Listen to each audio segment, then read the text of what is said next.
climate crisis is an economic crisis. Data for data's sake is actually worth nothing. Every dollar a company spends on reporting is a dollar that they're not spending on action.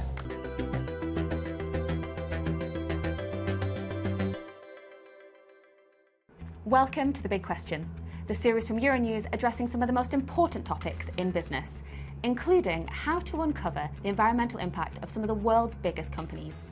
Today I'm joined by Sherry Madeira, CEO of CDP, a charity that helps to do just that. Thank you very much for joining us. So you work with some of the world's biggest companies like Apple, Microsoft and Walmart. Are they doing a good enough job of leading by example? You mentioned Walmart. So Walmart, back in 2017, they launched the Gigaton project, which was planning to take 1 gigaton of carbon out of their emissions through their supply chain before 2030. In 2024, they have gotten there already. Oh, wow. So 6 years early. How they do that is look at the data from each of their suppliers and don't leave it at that, because data for data's sake is actually worth nothing. It is what action is being taken. So Walmart looking at that data and understanding what does that mean, how does that compare, how do other suppliers in that classification compare to them, and what can we do to be proactive and help those suppliers to actually decrease their carbon emissions. And that's something that's really impactful, because remember, 1 gigaton is 2.5 times the amount of emissions that the UK as a country emit every year.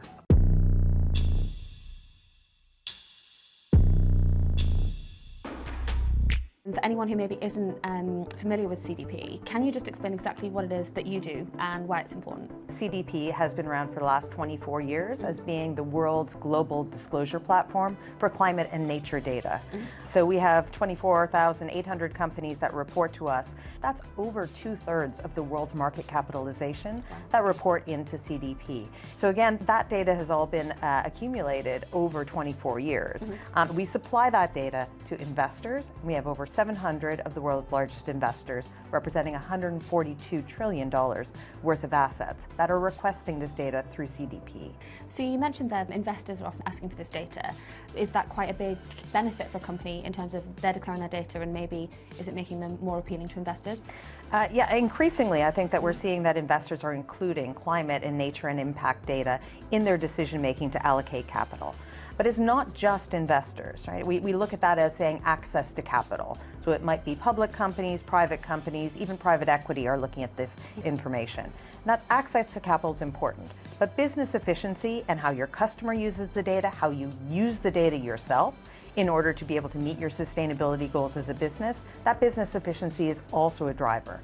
We've identified 21 different indicators that if a company is not looking at them and disclosing against them, it becomes far, far more difficult to believe that their target is credible and that their transition plan is credible.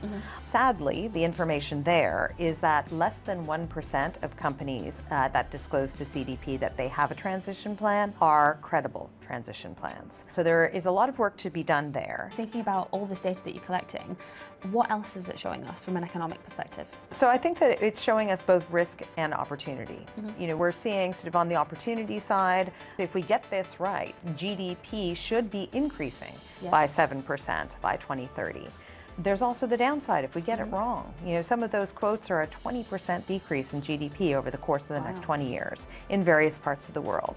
And again, you know, if we look at it from that point of view, we have to admit that actually the climate crisis is an economic crisis. However, I think what we are seeing is an encouraging number of companies increasing their transparency. And why I'm excited about that is some of the data from CDP has shown that once a company discloses to CDP, within 2 years, their emissions go down by 7 to 10%. And on the 1st of January, the European Commission introduced the Corporate Sustainability Reporting Directive's new sustainability reporting regulations. Quite a mouthful. Indeed. What will this mean for companies in Europe? Well, it's already meant a lot, Hannah. Companies have been preparing for mandatory disclosures, particularly in Europe, for a number of years. Certainly 2024 was a year of preparation. Of course, this has also sort of brought a lot of discussion about disclosure and about what is meaningful and how is it that this is going to be helpful to not only the companies but also the rest of the economy and perhaps the wider ecosystem. We need to make sure that we're really driving interoperability. let's try and make it as easy as possible, because every dollar a company spends on reporting is a dollar that they're not spending on action. And all of this mandatory disclosure we're talking about, the regulation there is very welcome, but actually until action is taken, it's again just a pot of data. And so for those companies that maybe don't come under the new regulations, how do we incentivize their declarations? You know, is the cost to benefit ratio right for them at the moment? Surfacing information about climate and nature, it has to be a benefit to the company itself. Yeah. Around the boardroom table, we need to have a seat available for climate and nature around that table. Yeah. Because those are not only the risks that company is facing, but there are huge opportunities as well. So in Europe alone, we identified in 2023 through the CDP disclosures, $3.47 trillion worth of opportunity that comes from making changes in order to lean into a sustainable future.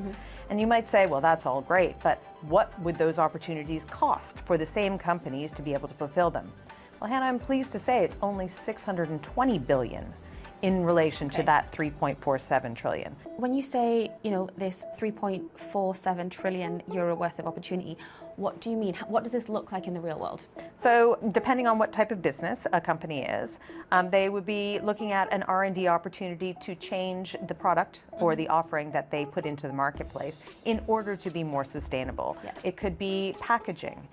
It could be the fundamental product itself. It could be a delivery mechanism. So all of these changes are being looked at so that companies can make those decisions to take steps towards a more sustainable future. And I think that this is where some of the discussion around targets can come in. Finally, we're at the start of a new Trump presidency, and you know there is some speculation that he might dismantle the ESG-related regulations during this time. Do you have any concerns around this? Our largest country that discloses data is the US.